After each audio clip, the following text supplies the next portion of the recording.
They built some of the most iconic custom motorcycles in America. But behind the roar of the engines, a storm was brewing.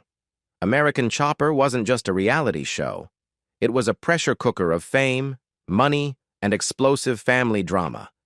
And when the cameras finally shut off, everything they'd built came crashing down.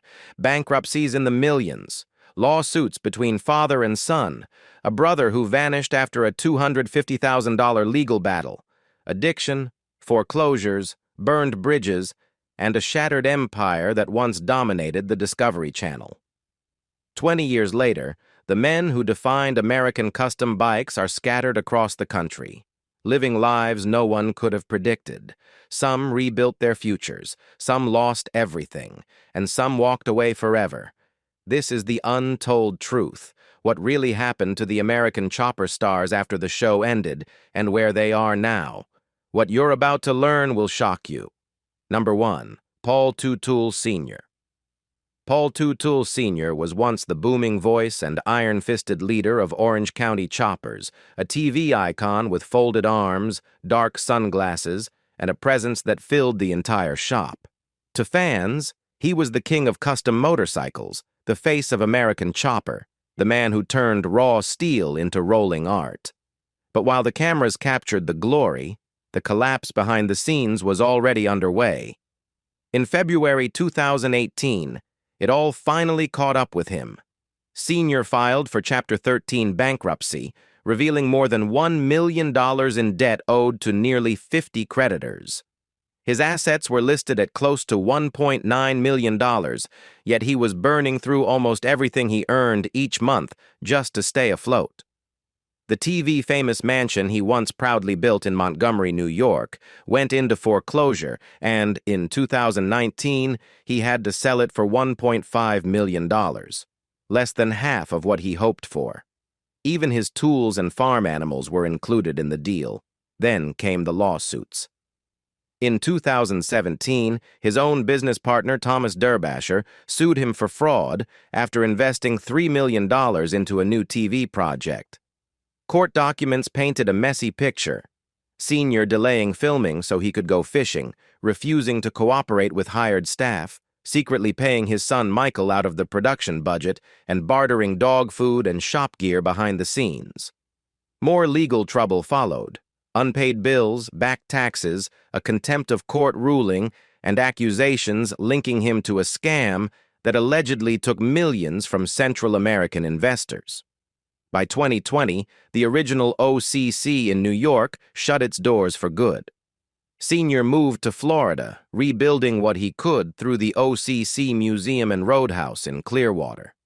He's 76 now, still building bikes, still appearing online, still carrying himself like the old days never ended. But the empire he once ruled, that part is long gone.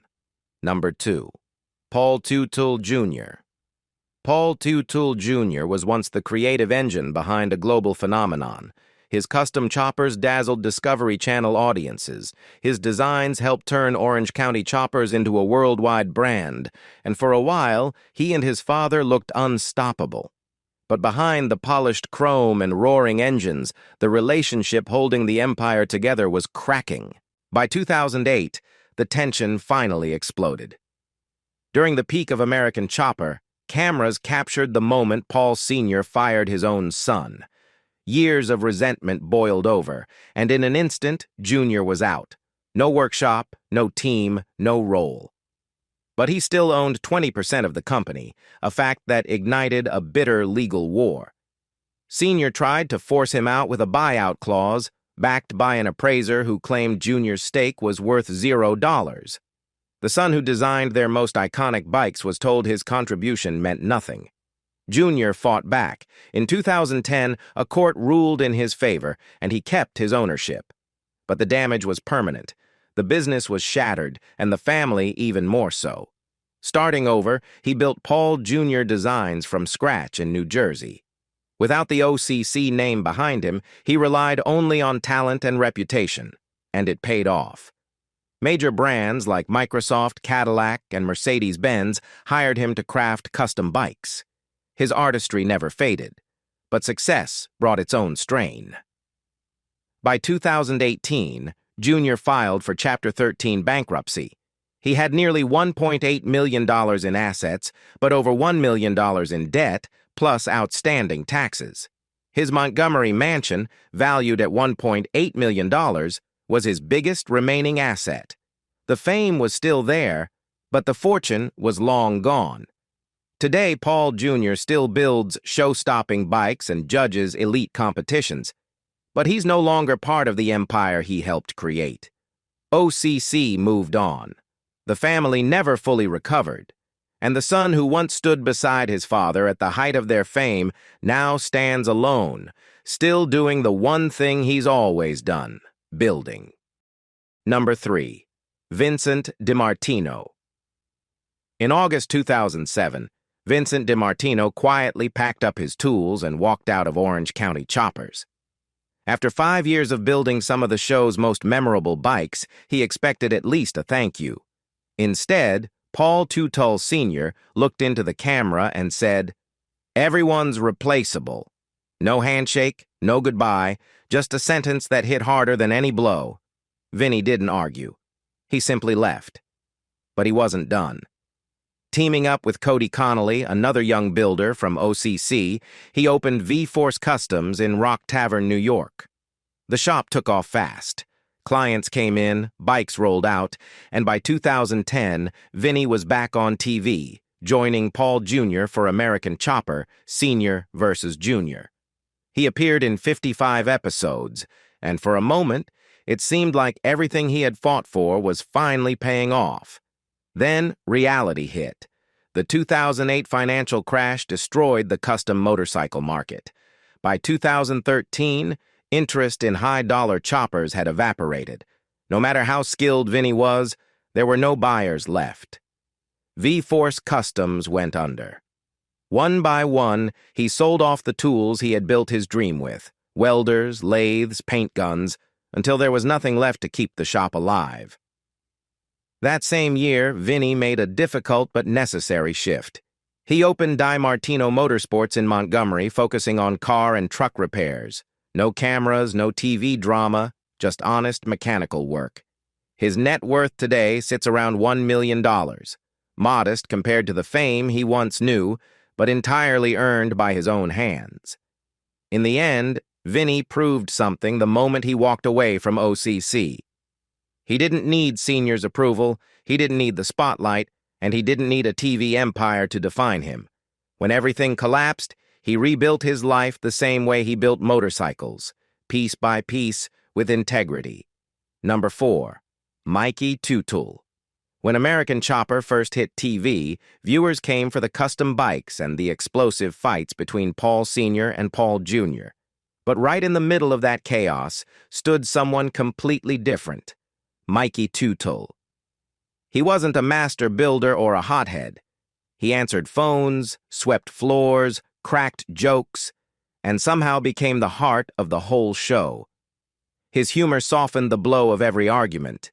He made the rough edges of OCC feel human. But behind the laughs, Mikey was fighting a battle no one saw. His struggle wasn't with his father or brother. It was with addiction. What started as casual drinking slowly spiraled until it affected his work, his relationships, and his place in the family shop. Eventually, Paul Sr. made a harsh decision. He kicked Mikey out of Orange County Choppers. The warmth of the series vanished overnight. Fans quickly noticed his absence. Mikey stopped appearing in episodes, and rumors spread. The truth was far heavier. He had checked himself into rehab after hitting rock bottom. Even after getting sober, the challenges kept coming. In 2019, Mikey, Paul Sr., and OCC were sued by photographer Scott Gunnels for using Mikey's images without permission on the show and on merchandise. In 2020, a federal judge ruled in Gunnels' favor, ordering Paul Sr. to pay more than $258,000. Another blow during an already difficult chapter. Money troubles hit Mikey personally as well. He bought a home from his mother for $550,000, but had to sell it 5 years later for $460,000. His net worth slipped from around $2 million to just $1 million. The cheerful sidekick viewers adored was, in reality, fighting through lawsuits, addiction, and loss. Still, Mikey didn't give up. He returned to OCC in a quieter role as assistant general manager, helping behind the scenes and rebuilding at his own pace. He launched FarQ Products, LLC, to sell gourmet pasta sauces and opened an art gallery in Montgomery, where his sculptures and paintings found a new audience. For Mikey Teutul, the journey stopped being about TV fame. It became about healing, rebuilding his life one careful step at a time. Number 5. Cody Connelly. Cody Connelly was only 14 when he entered the world of Orange County choppers. It was 2001, and while most kids his age were worrying about homework, Cody was already welding beside the Teutuls on national television. He wasn't just a background apprentice. Viewers watched him grow into one of the youngest, most talented fabricators the show ever featured. By season 1, he even had his own build, the Cody Project. The bike sold at Daytona Bike Week in 2003, a massive moment for a teenager. Paul Teutul Sr. even paid to send him to the American Motorcycle Institute. On the surface, it looked like Cody was being groomed for a lifelong career at OCC. But everything changed in October 2007. At just 20 years old, Cody walked away and shocked fans by suing Paul Sr. and Orange County choppers. He claimed the company kept using his image on posters, coloring books, and merchandise without paying him. And the moment that hurt most, the televised scene where Paul Sr. handed him the keys to a custom chopper and said it was his. Cody said he never actually received the bike. The gesture was for the cameras. He sought $250,000 in damages, saying he was too young back then to understand his rights. The case dragged on until 2011 before being quietly settled out of court. No big announcement, no reconciliation, just silence. After that, Cody vanished from the motorcycle world entirely. The kid who once welded alongside TV stars traded the spotlight for a very different life. He launched Revel Ranch Excavation, a demolition and land clearing business in Pine Bush, New York. He's married now with a daughter and keeps a low profile. The prodigy who once built custom choppers on camera now works quietly in excavation, far from the noise, fame, and drama that once defined his teenage years. Number 6. Christian Welter. Christian Welter's story moved at a quieter pace, but with its own unexpected turns. Born on September 9, 1978, in New Jersey, he studied at the American Motorcycle Institute, where he roomed with Nick Hansford, a friendship that would eventually open the door to American Chopper. By 2002, Christian had joined Orange County Choppers in the very first season. He wasn't loud, dramatic, or interested in the spotlight. As shop foreman and head mechanic, he handled the wiring, assembly, and all the technical work that kept the custom choppers alive. While Paul Sr. barked orders and Paul Jr. stormed out of the shop, Christian stayed in the background, making sure every bike actually worked. And unlike many others in the OCC orbit, he avoided the chaos entirely. When Paul Sr. filed for bankruptcy in 2018, drowning in monthly expenses, Christian was nowhere near the mess. He'd kept his job and his reputation clean.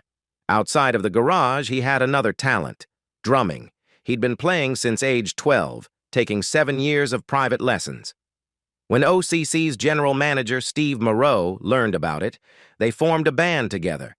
They practiced in the boiler room and even recorded an album with 10 tracks. Christian always said it was rushed, but it was still something they were proud of.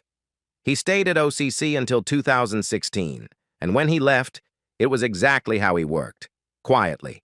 No lawsuits, no drama, no headlines, just steady hands, years of hard work, and a silent exit. Their rise was loud, their fall was louder, and the lives they rebuilt afterward are more surprising than anything that ever aired on television. From bankrupt empires to quiet comebacks, the American Chopper cast has taken paths no fan could have predicted. But now we want to hear from you. Which story shocked you the most, and who do you think had the toughest road back? Share your thoughts in the comments below, and don't forget to like, subscribe, and hit the notification bell for more deep dive updates on the American Chopper Stars. I'll see you next time.